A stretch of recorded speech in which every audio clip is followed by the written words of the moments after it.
पुराना मोबाइल। रात के लगभग 10 बजे थे। 16 साल का आर्यन अपने कमरे में बैठा मोबाइल चला रहा था। तभी उसके फ़ोन पर एक अनजान नंबर से मैसेज आया। तुम मुझे नहीं जानते लेकिन मैं तुम्हें जानता हूँ। आर्यन ने सोचा कोई मजाक कर रहा होगा। उसने जवाब दिया, कौन हो तुम? कुछ सेकंड बाद रिप्लाई आया, कल सुबह 8:15 पर तुम्हारी साइकिल का एक्सीडेंट होगा, स्कूल मत जाना। आर्यन हंस पड़ा। कोई पागल है शायद। उसने फ़ोन बंद कर दिया और सो गया। अगली सुबह जब वह स्कूल के लिए निकला, रास्ते में ठीक 8:15 बजे एक कार अचानक सामने आ गई। आर्यन ने ब्रेक लगाया और किसी तरह बच गया। उसका दिल तेजी से धड़कने लगा। उसे रात वाला मैसेज याद आ गया। शाम को फिर उसी नंबर से मैसेज आया, मैंने कहा था ना। अब आर्यन डर गया। उसने पूछा, तुम हो कौन? उत्तर आया, मैं तुम्हारा दोस्त हूँ, नाम बताओ। कुछ देर तक कोई जवाब नहीं आया। फिर लिखा आया, मेरा नाम भी आर्यन है। यह पढ़कर उसके हाथ काँप गए। अगले दिन जब नया मैसेज आया, आज मैथ टेस्ट में तीसरा सवाल मत छोड़ना, वही पूरे नंबर दिलाएगा। स्कूल में सचमुच अचानक मैथ टेस्ट हुआ। तीसरा सवाल इतना कठिन था कि लगभग सभी बच्चों ने छोड़ दिया, लेकिन आर्यन को मैसेज याद आया था। उसने कोशिश की और सही हल निकाल लिया। अगले दिन जब रिजल्ट आया तो वही सवाल उसके सबसे ज़्यादा नंबर लेकर आया। अब आर्यन को यकीन हो गया कि मैसेज भेजने वाला कोई साधारण इंसान नहीं है। उस रात उसने हिम्मत करके फ़ोन किया। नंबर स्विच ऑफ था। उसने ट्रू कॉलर पर भी खोजा, कोई जानकारी नहीं मिली। फिर एक मैसेज आया, मुझे ढूंढने की कोशिश मत करो। आर्यन ने पूछा, तुम मेरे बारे में इतना सब कैसे जानते हो? कुछ सेकंड बाद जवाब आया, क्योंकि मैं तुम्हारा भविष्य हूँ। आर्यन को लगा कोई मजाक चल रहा है, लेकिन अगले मैसेज ने उसकी नींद उड़ा दी। आज से ठीक 15 साल बाद वाला आर्यन।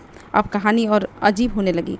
भविष्य वाला आर्यन रोज़ छोटी छोटी बातें बताता और वे सच निकलती। कभी किसी दोस्त का व्यवहार, किसी स्कूल की कोई घटना, कभी घर में होने वाली कोई बात, सब कुछ बिल्कुल सही। धीरे धीरे आर्यन उस अनजान व्यक्ति पर भरोसा करने लगा। एक दिन मैसेज आया, कल अपने सबसे अच्छे दोस्त रोहन को पैसे मत देना। आर्यन चौंका। रोहन उसका बचपन का दोस्त था।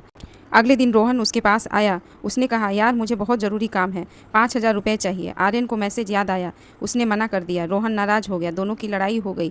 कुछ दिनों के बाद पता चला कि रोहन कई लोगों से पैसे लेकर गायब हो गया था।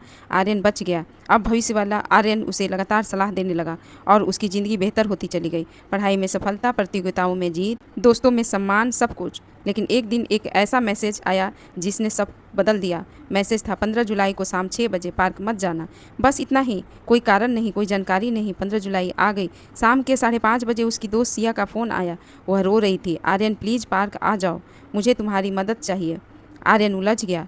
एक तरफ भविष्य वाले आर्यन की चेतावनी, दूसरी तरफ सिया। आखिर उसने पार्क जाने का फैसला किया।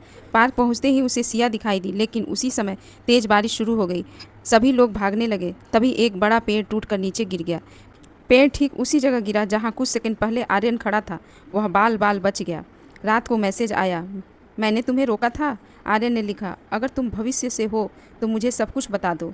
उत्तर आया, नहीं बता सकता। अगर तुम सब जान जाओगे तो भविष्य बदल जाएगा। कुछ महीने बीत गए। अब आर्यन पूरी तरह उस रहस्यमय व्यक्ति पर निर्भर हो चुका था। हर फैसले से पहले वह उसी व्यक्ति की सलाह लेता। क्या पढ़ना है, कहाँ जाना है, किससे बातें करनी है, सब कुछ। फिर एक दिन मैसेज आना बंद हो गए।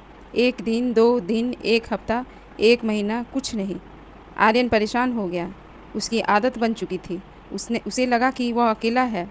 करीब 2 महीने बाद अचानक एक आखिरी मैसेज आया, अब समय आ गया है। आर्यन ने पूछा, किस बात का? जवाब आया, सच जानने का। मैसेज में एक पता भेजा गया, एक पुराना गोदाम शहर के बाहर। अगले दिन वह वहां पहुंचा। गोदाम बिल्कुल सुनसान था। अंदर धूल जमी हुई थी, कोनों में टूटी मशीनें पड़ी थी। तभी उसे एक पुराना मोबाइल दिखाई दिया। मोबाइल की स्क्रीन टूटी हुई थी, लेकिन वह चालू था।